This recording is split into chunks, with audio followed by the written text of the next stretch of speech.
This is the second of our series of our journey to explore the obvious.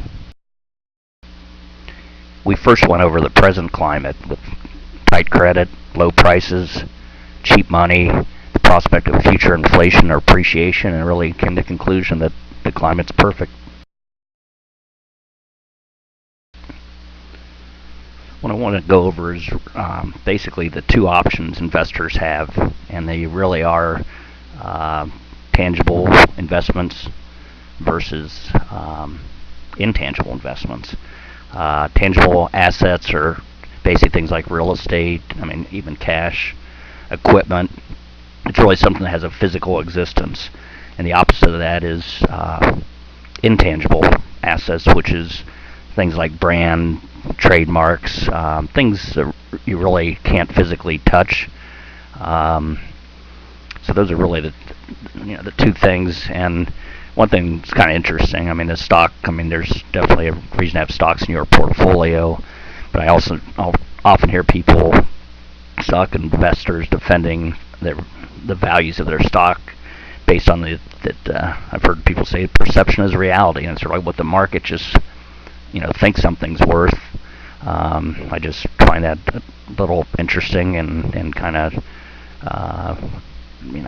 I personally prefer tangible assets.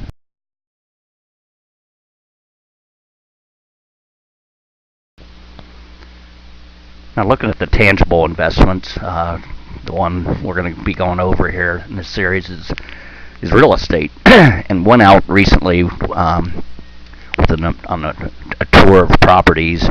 Imagine that I had, say, $250,000 or roughly $250,000 to work with, and with that in mind, went out looking at houses and was able to come up with 7 different properties I thought were just fantastic.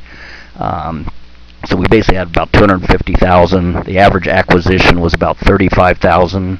That's after fix-up, commissions, everything. We actually averaged, thinking about selling them for a conservative $58,000. So it's a pretty good pool. What I want to really do is, with this $250,000, I want to try to put some sort of value on it.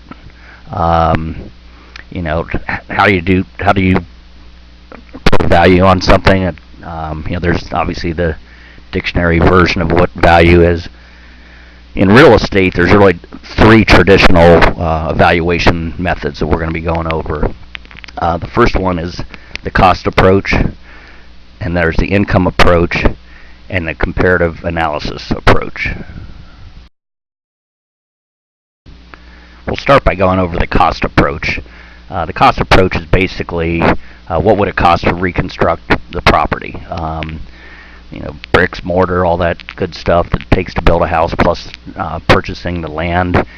Using the cost approach, you do depreciate somewhat versus a new construction.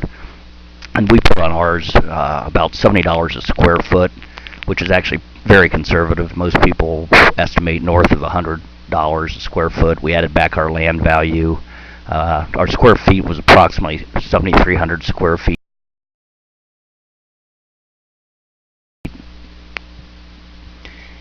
Keep in mind that does not include garages and basements, which most of our properties had those. So at that figure, using the cost approach, we're over $650,000 to reconstruct these properties that we acquired for about $250,000. So there's instant equity of almost 62% based on the cost approach. So that concludes the second in our series of our journey to explore the obvious. Hopefully you stay on board.